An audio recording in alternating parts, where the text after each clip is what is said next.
Hello aspirants. पिछले last 2 lectures में हमने उत्तर प्रदेश के प्राचीन इतिहास, मध्यकालीन इतिहास और आधुनिक इतिहास के बारे में चर्चा करी थी और एक शॉर्ट नोट बनाने का तरीका भी सीखा था हमने, जो एग्ज़ाम प्रोस्पेक्टिव से बहुत ही इम्पोर्टेंट था। जब भी आप एग्ज़ाम लिखने जाएंगे तो आपके पास इतना सिलेबस होगा, इतना कुछ पढ़ने को होगा कि हर चीज़ को रिवाइज़ करना इम्पॉसिबल सा टास्क हो जाता है। इसलिए नोट्स को हमेशा कंसाइज, क्रिस्प बनाना चाहिए और जिससे कि आप एग्ज़ाम से पहले चीज़ों को रिवाइज़ कर सके, गो थ्रू हो सके उससे। ठीक है, तो उसी चीज़ों को लेकर हमने देखा था और आज जो हमारा डिस्कशन होगा वो होगा उत्तर प्रदेश की कला और संस्कृति के बारे में। और जिसने भी प्राचीन इतिहास और मध्यकालीन इतिहास और आधुनिक इतिहास को नहीं देखा है वो जाकर वहाँ देख सकते हैं। वहाँ मैंने 1-2 टास्क भी बताए थे जो आपको करने होंगे, जो आपके GS 1 पेपर से रिलेट करेंगे। ठीक है,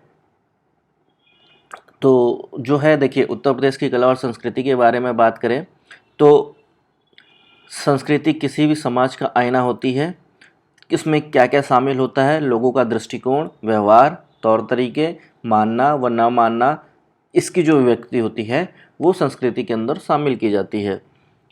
देखिए, जहाँ ब्राह्मणवादी संस्कृतियों के रूप में काशी, अयोध्या, प्रयाग जैसे पवित्र स्थान जीवित हिंदू दर्शन व कला के पोषित स्थल थे, वहीं मथुरा ब्राह्मणवादी व बौद्ध जैन धाराओं का वास्तविक भंडार था। ठीक है, उत्तर प्रदेश जहाँ नई धाराओं द्वारा पोषित हुआ जिनमें जैन व बौद्ध प्रमुख थे, वहीं उत्तर प्रदेश ने मानवता के 2 महत्वपूर्ण काव्य रामायण व महाभारत इस संसार को दिए। देखिए, जब भी आप नोट्स मेकिंग करें या फिर जब भी आंसर राइटिंग करें तो ये चीज़ हमेशा याद रखिए कि आपको जो की पॉइंट्स हैं, जो इंपॉर्टेंट चीज़ें हैं, उसको उसमें हाईलाइट ज़रूर करें, उसको मेंशन ज़रूर करें। ठीक है, एक नॉर्मल आंसर और एक इफेक्टिव आंसर में यही एक डिफरेंस होता है जहाँ पे आप नंबर्स गेन कर सकते हैं कि क्योंकि मीन्स एक ऐसा एग्ज़ाम है जहाँ से आपकी रैंक डिसाइड होती है। इंटरव्यू में कितना मिलेगा क्या नहीं मिलेगा किसी को नहीं पता, लेकिन जहाँ पे आप इम्प्रूवमेंट कर सकते हैं वो है आपका मेंस का पेपर। वहाँ पे जितना अच्छा इम्प्रूव करेंगे उतने अच्छे मार्क्स गेन करेंगे और उतने ही ज़्यादा चांसेस होंगे आपके सिलेक्शन में। ठीक है, तो देखिए, उत्तर प्रदेश जहाँ कई नई धाराओं द्वारा पोषित हुआ जिनमें बौद्ध व जैन प्रमुख थे, वहीं उत्तर प्रदेश ने मानवता के 2 महत्वपूर्ण काव्य रामायण और महाभारत इस संसार को दिए। इसके बाद आइए, मूर्तिकला में मथुरा का विशिष्ट योगदान रहा। बुद्ध की प्रथम मूर्ति हमें मथुरा से प्राप्त होती है। न केवल बौद्ध धर्म बल्कि हिंदू व जैन धर्म देवी देवताओं की मानव रूपी छवियों को भी दर्शाया गया है। ठीक है, इसके बाद आइए, शिल्प की उत्कृष्टता में हमें चिकनकारी, जरदोजी, कालीन, बुनाई में परिलक्षित होती है। उत्तर प्रदेश की चित्रकला व पेंटिंग की बात की जाए तो सोनभद्र व चित्रकूट के गुफा चित्रों में, मिर्जापुर के शैलाश्रय, बुंदेलखंड चित्रकला, मथुरा वृंदावन के भगवान श्री कृष्ण के जीवन दर्शन चित्रकला के स्वर्णिम इतिहास को दर्शाते हैं। ठीक है, इसके बाद आइए, उत्तर प्रदेश भारत का सबसे बड़ा पीतल व तांबा का उत्पादक राज्य रहा है। एग्जाम्पल के तौर पे आप मुरादाबाद लिख सकते हैं। गोरखपुर की टेराकोटा, चुनार के चमकीले मिट्टी के बर्तन, ब्लैक पॉटरी आदि इसके प्रमुख उत्कृष्ट केंद्र रहे हैं। इसके बाद आइए, सामाजिक व सांस्कृतियों समुदायों के बीच जुड़ाव के महत्वपूर्ण पहलू के रूप में अनेक मेले व त्योहारों का केंद्र बिंदु उत्तर प्रदेश रहा है। जैसे एग्जाम्पल के तौर पे आप लिख सकते हैं, आगरा का बटेश्वर मेला हो गया, राम बारात हो गया, वाराणसी का गंगा महोत्सव हो गया, बरसाने की होली इत्यादि वगैरह। ठीक है, इसके बाद हिंदुस्तानी संगीत के प्रमुख केंद्र के रूप में उत्तर प्रदेश का योगदान महत्वपूर्ण रहा है। ठुमरी का विकास उत्तर प्रदेश की देन है। ध्रुपद, कजरी, जैती, गज़ल, भजन आदि प्रमुख विषय वस्तु रहे हैं।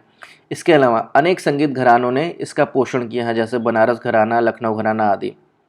इसके साथ ही आप मेंशन कर सकते हैं पारखंडे नाट्य, यहाँ पे जो संगीत एकेडमी है, इसके अलावा जो ललित कला एकेडमी है, उनके बारे में आप यहाँ पे एग्जाम्पल के तौर पे दे सकते हैं। ठीक है, इसके बाद आइए, अमीर खुसरो की ख्याल गायकी व गज़ल बनाने की कला, जिसे गालिब मीर तकी मीर ने आगे बढ़ाया। कथक जैसे शास्त्रीय नृत्य उत्तर प्रदेश की देन है। वहीं साहित्य के रूप में अनेक महाकाव्यों, रचनाओं, किताबों की रचना की गई है। कबीर, बीजक, बाणभट्ट, हर्षचरित्र आदि अनेक रचनाएं हैं जो हमें उत्तर प्रदेश में मिलती हैं। यहाँ फिर ये कह सकते हो कि उद्भवित हुई हैं, यहीं से उद्भव हुआ है इन सभी चीज़ों का। तो देखिए, एक शॉर्ट क्रिस्प जो नोट है वो इसी तरीके से बनता है। अब क्वेश्चन कैसे पूछ सकता है कि उत्तर प्रदेश की कला और संस्कृति के बारे में चर्चा कीजिए, ठीक है, या फिर बोल सकता है उत्तर प्रदेश की कला और संस्कृति की व्याख्या कीजिए, या फिर विस्तृत चर्चा के बारे में पूछ सकता है। तो ये सारी चीज़ें आपको वहाँ पे मेंशन करनी पड़ेंगी, ठीक है। अब इसमें आप क्या क्या इनोवेशन कर सकते हैं, जैसे मैंने यहाँ पे जो चीज़ें बताई हैं, इसमें आप जैसे शिल्प के बारे में जब मैंने बोला तो आप हेडिंग डाल के शिल्प लिख सकते हैं। चित्रकला पेंटिंग के बारे में जहाँ बताया वहाँ पे आप चित्रकला और पेंटिंग लिख सकते हैं, ठीक है। उसके बाद जो भी आपकी बर्तन हो गए या फिर जो भी साजो सामान यहाँ पे मिलते हैं वो सारी चीज़ें देख सकते हैं, ठीक है। इसके बाद हिंदुस्तानी संगीत के प्रमुख केंद्र यानी उस आर्ट ऑफ स्कूल यहाँ पे मेंशन कर सकते हैं, कला केंद्रों की स्थापना यहाँ पे देख सकते हैं। उस तरह की हेडिंग डाल के आप कर सकते हैं। या फिर आप फ्लो चार्ट के बारे में, फ्लो चार्ट के माध्यम से सबसे पहले आप एक जगह पे एक किनारे पे इसको आप हाईलाइट कर दीजिए कि उत्तर प्रदेश की कला और संस्कृति, और उसके बाद फ्लो चार्ट में आप बना दीजिए कि इसके शिल्प के बारे में, चित्रकला के बारे में, संगीत संस्थानों के बारे में, इसके अलावा मंदिरों के बारे में। ये सारी चीज़ें आपने वहाँ हाईलाइट कर दी। उसके बाद आप जब डिटेल में व्याख्या करेंगे तो एग्जामिनर को एक चीज़ रहेगा कि इस पूरे मतलब व्याख्या में ये इन्हीं मुद्दों को लेकर पूरी व्याख्या की गई है, ठीक है। तो इसी तरीके से इफेक्टिव नोट्स बनाए जाते हैं। तो ये पूरा आपका हो गया। देखिए एक पन्ने में मैंने उत्तर प्रदेश और कला संस्कृति के बारे में बताया आपको, ऐसे ही आपको नोट्स बनाने हैं for your mains as well as जो भी फ्रेशर्स हैं उनके लिए भी ये बेस्ट टेक्निक है, बेस्ट तरीका है इसी तरीके से क्रिस्प नोट बनाने का। All the best and thank you very much. मिलते हैं नेक्स्ट लेक्चर में। Thank you.